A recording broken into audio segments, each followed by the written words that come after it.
مشرق وسطی میں ناظرین، ایران، امریکہ اور اسرائیل کے درمیان جاری جنگ کو اب 3 ہفتے ہو چکے ہیں۔ آج امریکی صدر ڈونلڈ ٹرمپ نے دعویٰ کیا ہے کہ امریکہ اور ایران کے درمیان گزشتہ 2 دنوں میں نہایت مثبت اور نتیجہ خیز بات چیت ہوئی ہے، جس کے بعد انہوں نے ایران کے توانائی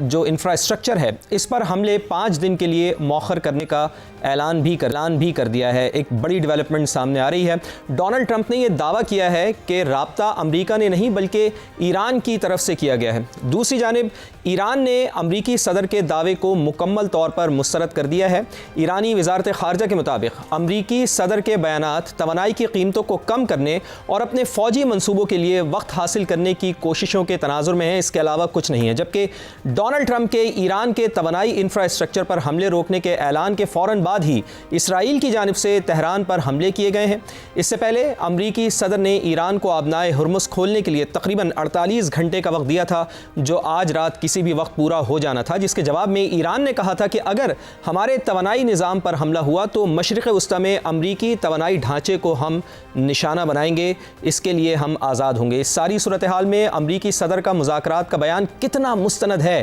کیونکہ اس سے پہلے بھی امریکہ اور ایران کے درمیان مذاکرات کے دوران ہی اسرائیل اور امریکہ نے ایران پر حملہ کر دیا تھا۔ اس ساری صورتحال پر بات کریں گے اور ساتھ ہی ایران جنگ کے بعد پیٹرولیم مصنوعات کی قیمتوں میں اضافے کے بعد حکومتی کفایت شعاری مہم اور پی ٹی آئی کی عمران خان رہائی مہم پر بھی آج کے شو میں ہم بات کریں گے۔ تو ہمارے ساتھ موجود ہیں اس وقت علی صاحب اور ہمارا ساتھ دیں گے سید محمد علی صاحب بھی۔ تو آپ سے گفتگو کا آغاز کروں گا۔ علی سرور نقوی صاحب، بہت بہت شکریہ سب سے پہلے تو آپ نے ہمیں پروگرام میں جوائن کیا۔ ایک تو یہ فرمائیے گا کہ امریکی صدر نے 48 گھنٹوں کا الٹیمیٹم دیا تھا علی سرور نقوی صاحب، اور وہ ختم ہونے سے پہلے ہی 5 دن کے لیے حملے روکنے کا اعلان کیا ہے، جسے ایران نے مسترد کر دیا ہے۔ امریکی خبررساں ایجنسی نے آج رپورٹ کیا ہے کہ ترکیے، مصر اور پاکستان نے اسٹیو وٹکوف اور ایرانی وزیر خارجہ سے علیحدہ ملاقات بھی کی اور اسلام آباد میں باضابطہ مذاکرات کی کوششیں بھی جاری ہیں۔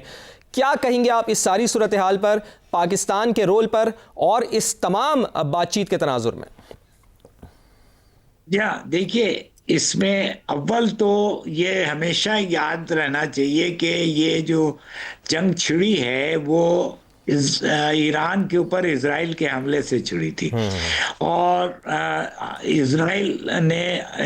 ایک جارحانہ، ایک ایگریسو ایکشن لیا، ایک خود مختار آزاد ملک کے خلاف بغیر کسی جواز کے یہ بین الاقوامی قوانین کی بری طرح خلاف ورزی کی۔ اچھا، اس کے بعد وہ سمجھتے تھے کہ وہاں پہ بڑی پریشانی ہوگی اور وہاں پہ لوگ سڑکوں پہ آ جائیں گے اور حکومت کے خلاف کھڑے ہو جائیں گے۔ ایسا نہیں ہوا۔ ایران کے حکومت میں بڑی مستحکم اور بڑے پرعزم انداز میں ان کا رویہ چل رہا ہے، اور وہ باوجود اس کے کہ آیت اللہ علی خامنائی کی شہادت ہوئی، بہت سے اور ایران کے لیڈرز کی شہادت ہوئی، ایران ڈٹا ہوا ہے، لڑ رہا ہے۔ اور ایک بڑی چیز جو ہو رہی ہے وہ اس کا ذکر نہیں ہو رہا زیادہ، وہ یہ ہے کہ اسرائیل کے اندر جو حملے ہو رہے ہیں، اسرائیل کی بہت بری حالت ہے وہاں پہ۔ جیروسلم، ٹیل اویو، ایلات، حیفا، جتنے بھی ان کے بڑے شہر ہیں ان میں میزائلز داغے جا رہے ہیں ایران کی طرف سے، اور لوگ سڑکوں پہ آ گئے ہیں، گھروں کے اندر سو نہیں رہے، رات پوری گزارتے ہیں باہر سڑک پہ۔ تو یہ آج تک اسرائیل میں یہ کیفیت نہیں ہوئی ہے۔ اس لیے میں سمجھتا ہوں کہ اسرائیل کی آبادی جو ہے،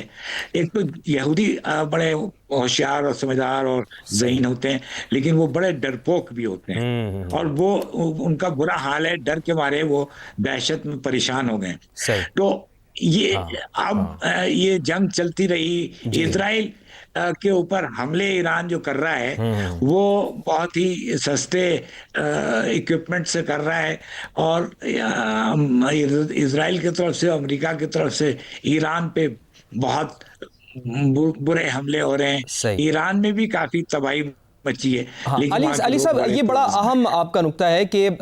یقیناً اب جب کہ حملے بہت زیادہ شدید ہو رہے ہیں اسرائیل کے اوپر اور ایران مسلسل سرپرائز بھی دے رہا ہے، تو اب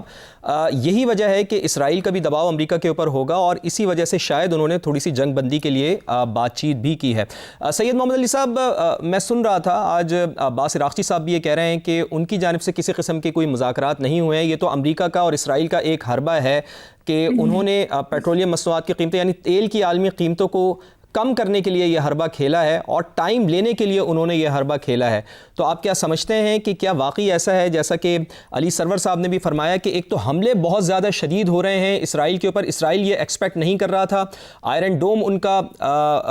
ناکام ہوا ہے، اسی وجہ سے اب کیا ٹائم لینے کے لیے امریکہ نے اور اسرائیل نے یہ چال کھیلی ہے کہ وہ تھوڑا سا ٹائم لیں اور پھر دوبارہ سے اپنے آپ کو 5 دن کا ٹائم لے کے اپنے آپ کو اکوپ کر کے دوبارہ سے ایران کے اوپر حملہ کریں؟ بہت شکریہ. دیکھیں جی، اس کی جو دونوں سفارتی اور تذہیراتی رخ ہیں وہ میں ایکسپلین کر دیتا ہوں. یہ ایک حقیقت ہے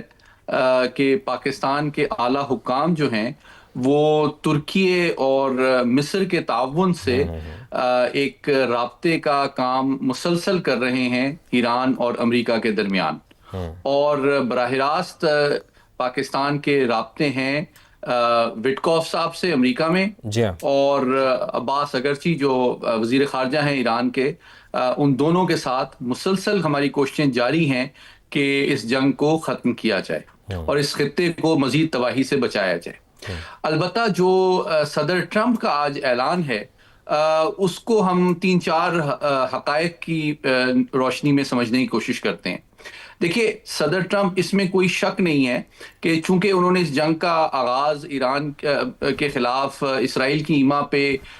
کانگریس، نیٹو اور اقوام متحدہ کی سیکیورٹی کونسل کی مشاورت کے بغیر کیا تھا،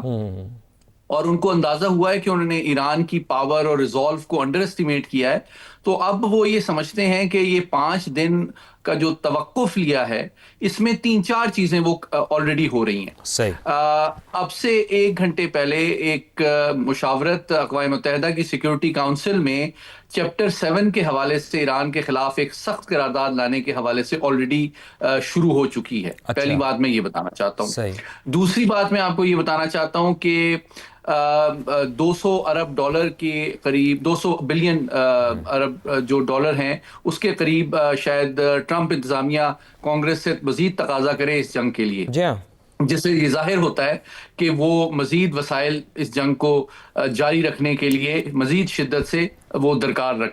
کرنا چاہتی ہے. اور تیسری بات یہ ہے کہ جو اوپن سورس انٹیلیجنس بتا رہی ہے اس وقت پورے نیٹو کے تمام جو بیسز ہیں وہاں سے بہت بڑے پیمانے پہ